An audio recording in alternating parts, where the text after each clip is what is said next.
Welcome to Redneck Island. No. Welcome to After the Bell. It's Monday. Hope you all had a good weekend. I am Jeff Meacham. Today's show is brought to you by Miller Genuine Draft and the Bush Company. I don't normally drink. Oh wait, no, Miller isn't Bush, is it? Who makes Miller? I think Miller makes Miller. I don't know. I'm not drunk yet. I'm going to get there about 24 ounces from now. Yes, Milwaukee. I'll look that up right now for you. Thank you, sir. All right. We are going to take this as nice as I can, considering how much beer I'm going to be drinking here. These are from Twitter. Thank you all for using the hashtag shenanigans in your questions. If you didn't use it, well, I'm not going to use your question. So this is from, let's see, James Bernardini at Bernardini996. If Christian drops the Intercontinental Championship at Raw 1000, who should it be against and why? Hashtag shenanigans. You know, Christian has not been champion very long, I don't think.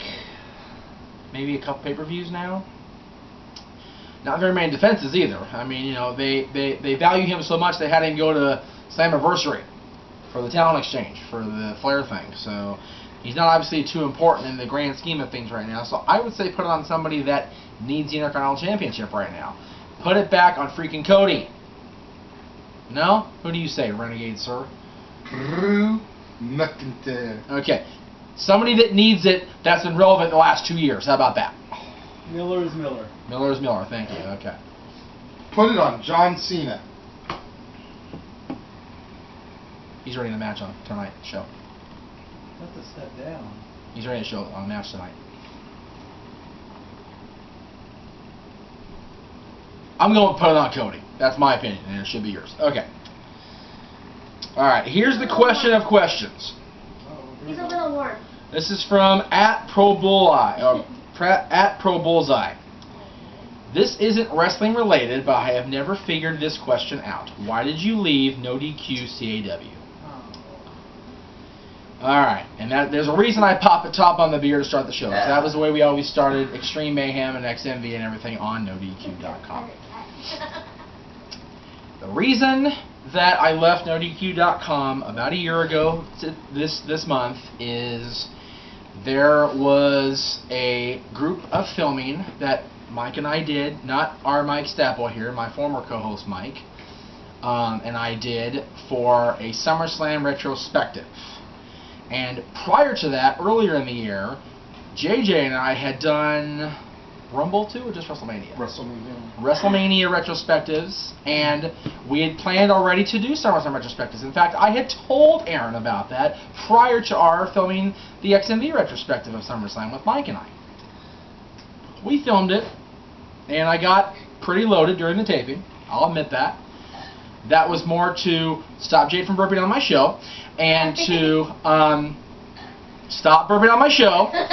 Wow, she sneezes on mine, she burps on mine, I know, right? Throw up on Jade. Let's get ready to kid throw up in the mall and then play her. That was lovely. Anyway, I got drunk on the show and shows because we taped 24 of them that day, and it was honestly, and I said this and I still say this to this day. I apologize for what I said.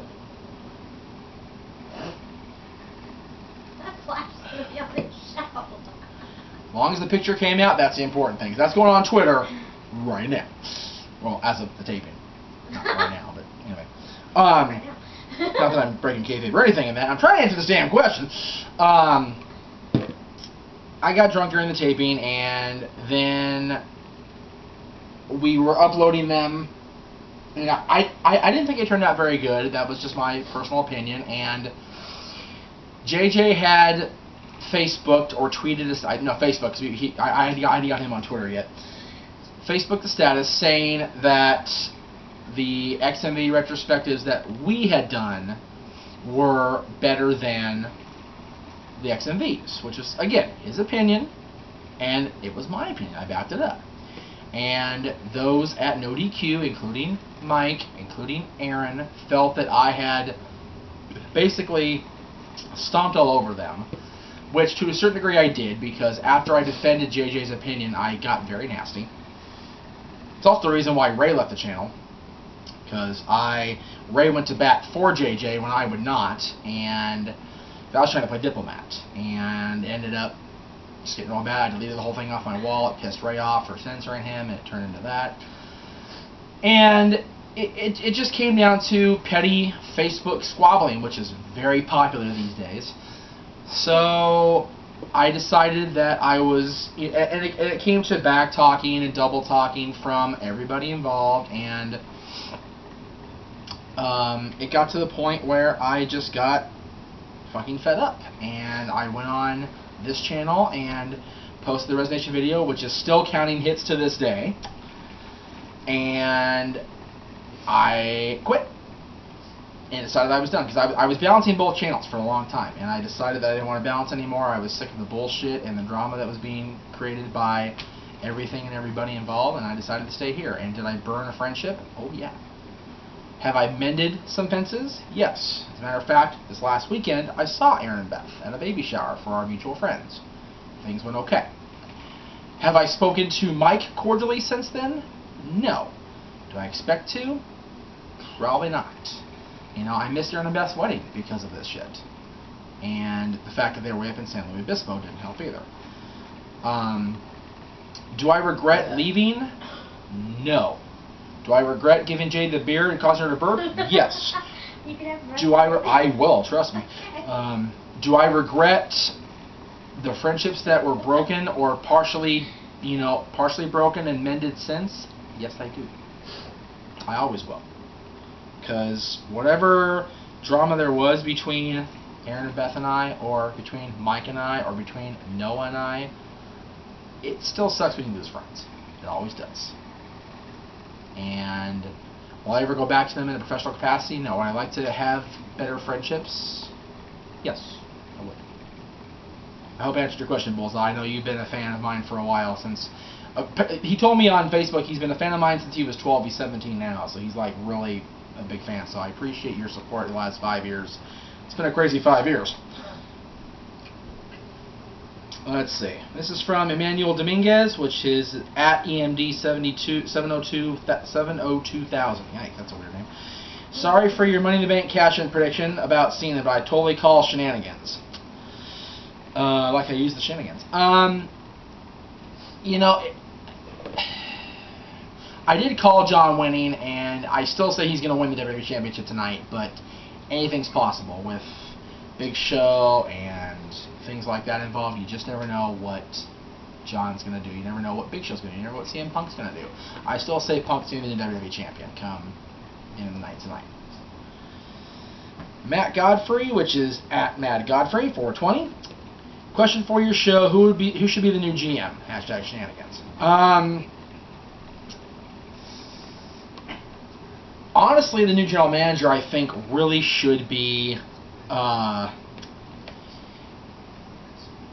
William Regal.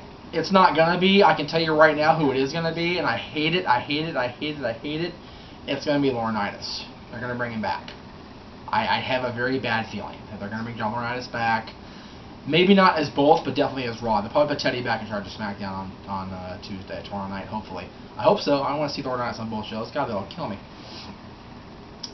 This is from Ken Carrick. Do you see Jericho taking the Money in the Bank contract off of Dolph Ziggler like Edge did with Kennedy? Hashtag shenanigans. Hashtag fuck no DQ. Whatever. Don't agree with that. I don't see that happening. I think Jericho is going to win this feud with Dolph Ziggler. Or actually, I think Dolph's going to win the feud with Jericho to further elevate his status as he goes toward his Money in the Bank cash and winning back the championship. Let's see. Greg Cherry, at PA Sensation. Do you believe the next big boom in wrestling is coming? Hashtag shenanigans. Greg, we talked about this, I don't know if it was on Dad's Run After the Bell, when Austin Aries brought it up, the fact that he was going to be the leader of this big boom period that was heading in, and I do believe we are on the cusp of a new boom period. I do believe that it is coming. I do believe that wrestling is back in an upswing. You've got CM Punk, the WWE Champion. You've got Bryan Danielson in major feuds. You've got Austin Aries with the TNA title. You've got Ring of Honor doing its great thing. You've got a lot of indie promotions thriving and surviving, but doing better as well. I think wrestling's doing very, very well, better than it has in a number of years. These ratings for tonight's show and beyond will definitely be very telling, because 3 hours every Monday night, 2 hours on Thursday, 2 hours on Friday, internet shows, weekend wrap-up shows, region exclusive shows, they're all going to add up, and it's all going to be very telling and see what happens come ratings, check-ins, and what the future holds for the wrestling business. This is from Ricky Lawson. Ricky, first of all, thank you very much for coming, coming to and being very nice about the comments toward Jade and me calling you out, and I appreciate the apology. So, cheers to you. Any excuse to drink more beer. Okay. Hey Jeff, what are your thoughts on Michael McGillicuddy? I think the WWE dropped the ball by not letting him use his real name. But I did read that Triple H believes he can be a potential superstar. With this being said, do you think he has the potential to be a great U.S. champion, then soon to be a future world champion? Also, JJ and Staffway can answer this as well. Joe Henning has all the potential in the world. Joe is amazing. I've seen his stuff outside of WWE. I've seen his stuff in WWE. He's been very, very good there. So I think for us to think that his best stuff is behind him is definitely not the case. They just need to find something from new besides be Michael McGillicuddy at NXT. He should be Joe Henning. He should team up with his brother, be the Henning Boys, be tag team champions, and then get called up and be the great U.S. Intercontinental Champion. Hell, follow in your father's footsteps, be the Intercontinental Champion. Kurt Hennig was the perfect Intercontinental Champion. It'd be great for Joe to follow in his footsteps. So I think that would be amazing for him to do that. I think that he could be a world champion down the line. I just don't know if it would be, the best, course of action, I guess is the best thing I can think of. I agree with you on that. Okay. But it's very hard for me to see second and third generation wrestlers get the IC title and get the US title, and they don't get a world title shot at all. True. I hate that. Mm-hmm. The rare exception being The Rock. And Randy. Right, and Randy also, and I would even say that Randy was more of a big thing than his father, obviously, because Rocky Johnson only was a tag team champion. He never got that big status like The Rock did. Yeah.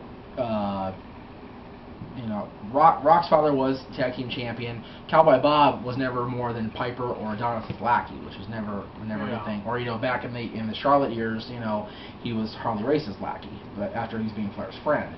But The Rock had that status, and he's been very lucky, I think, to have the push that he got. Cody is very, very close to becoming that upper heavyweight title contender. Mm-hmm. He's put in his dues. I would say hopefully no more than 2 more years. Then give him the belt. I say Cody's ready this year, but that's just me. JJ? Sadly, I think at this point the vote is passed on Michael McGillicuddy. Okay. I don't see him being anything more than tag team at best. And do you think he'll even get that back at this point? Because he's like the star of NXT. That's about it. At the rate he's going right now, no. Granted, things can change, but it would take something drastic. Okay. All right. Very good.